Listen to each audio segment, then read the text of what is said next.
સુરતમાં હાલ સામાન્ય વરસાદમાં જ જળબંબાકારની સ્થિતિ જોવા મળી રહી છે। ઉધના સચિન રોડ પર પાણી ભરાયા, ખાડીઓ ઉભરાઈ છે અને પાણીનો નિકાલ ન થતા લોકોની પરેશાની પણ વધી રહી છે। અનેક વાહન ચાલકો પરેશાન થઈ રહ્યા છે। વર્ષોથી દર ચોમાસે આ પ્રકારની સમસ્યા, પરંતુ હજુ સુધી આ સમસ્યાનો કોઈ નિકાલ નથી। સુરતમાં સામાન્ય વરસાદ આજે વરસ્યો હતો અને ત્યારબાદની આ સ્થિતિ જોઈ લો।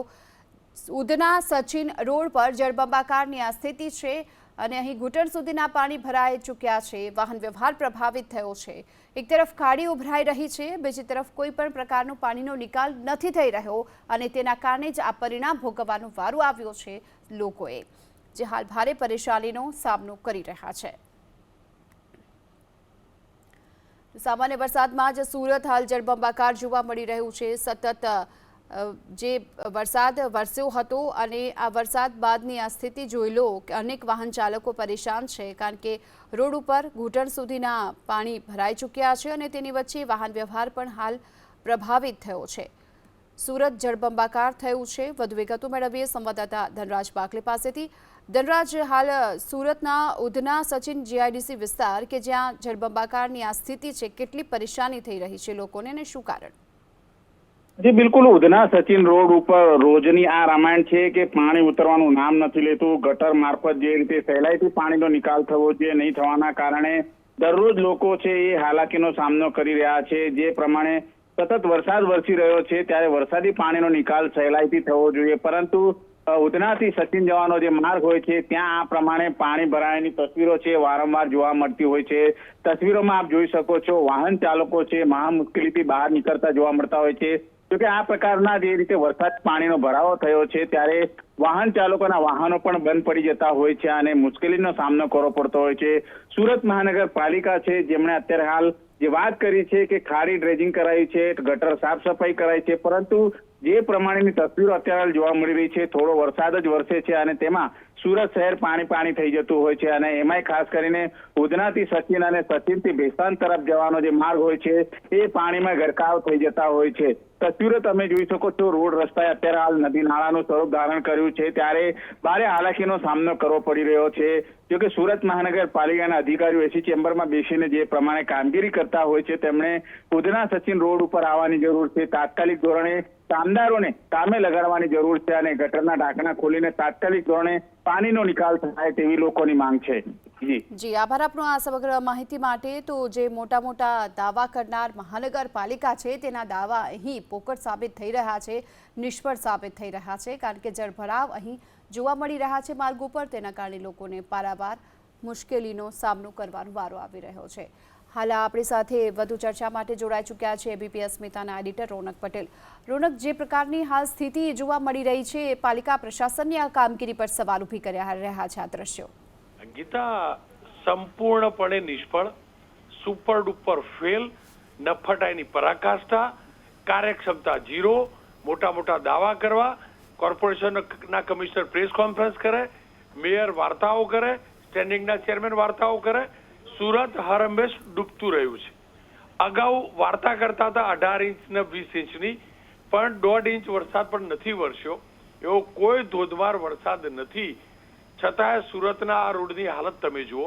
અને એકમાત્ર રોડ નથી જેનું નામ વીઆઈપી રોડ આપી દીધું ડંફાસ મારવા માટે। એ વીઆઈપી રોડ વેસુનો કરોડોપતિ અરબોપતિ બિલ્ડરોએ કરોડોપતિઓ અરબોપતિઓ માટે સ્કીમો મૂકી, પાણીના કોઈ નિકાલની વ્યવસ્થા નહીં, ડ્રેનેજ સ્ટોમ વોટરની કોઈ વ્યવસ્થા નહીં।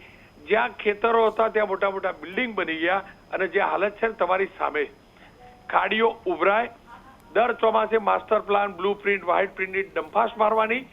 અને તકલીફ એ છે, ચેમ્બર ઓફ કોમર્સ હોય કે ઉદ્યોગપતિઓ, કોઈનામાં ત્રેવડ નથી। હું શબ્દ કહું, કોઈનામાં ત્રેવડ નથી કે આ નેતાઓ આ પદાધિકારીઓ કહી શકે માત્ર પોલિટિકલ લાભ લેવા, માત્ર ફાઇલો ક્લિયર કરાવી, માત્ર પોતાના વેપારનું ધ્યાન રાખવું। એ ચેમ્બર ઓફ કોમર્સના અશોક જીરાવાલા જવાબ આપે। કેટલી વાર એમને અવાજ ઉઠાવ્યો? ચેમ્બરના જૂના પ્રમુખ હતા નિખિલ મદ્રાસીએ ચોક્કસ કહેતા હતા કે ફુલાર કરતા આ લોકોને કહેવું પડશે કે આ સમસ્યા દૂર કરો, પણ હકીકત એ છે સરવાળે સુપર શૂન્ય છે। અને જો શરમ ન હોય તો ઢાંકણી પાણીમાં લઈને ડૂબી મરવું જોઈએ, કારણ કે લોકો ઢીચાણસમાં પાણીમાં ડૂબાઈ રહ્યા. આ ટુ વ્હીલર વાળાની હાલત જુઓ. આ ગરીબ માણસ હશે, ક્યાંક ઓફિસ કર્મચારી જવા નીકળ્યો છે, એની હાલત જુઓ. આ ઔદ્યોગિક વિસ્તાર તરફ જતો રસ્તો છે. ઉધના દરવાજાથી સચિન તરફ જતો રસ્તો, ઉધના દરવાજાથી નવસારી તરફ જતો રસ્તો, ઉધનાથી ભેસ્તાન તરફ જતો રસ્તો, એના દ્રશ્યો છે. 1-1.5 ઇંચ વરસાદ પડે એટલે અહીંયા ઢીચણસમાં પાણી ભરાવાનું નક્કી હોય, પણ કોઈ કાર્યવાહી નથી થતી. અને હજુ તો કુદરતે દયા કરી કે થોડોક વરસાદ રોકાયો ઉપરવાસમાં. જો ખાડીઓમાં વધુ જળભરાવ થાય તો શું સ્થિતિ થાય આપ સમજી શકો છો. અહીંથી નવો ઉધના મગદલા રોડ બન્યો, સુપર ડુપર હિટ હાઈવે કરવાનું, ધોઈ પીવાનું. આ જુઓ ધીમે ધીમે વરસાદ હવે શરૂ થયો છે.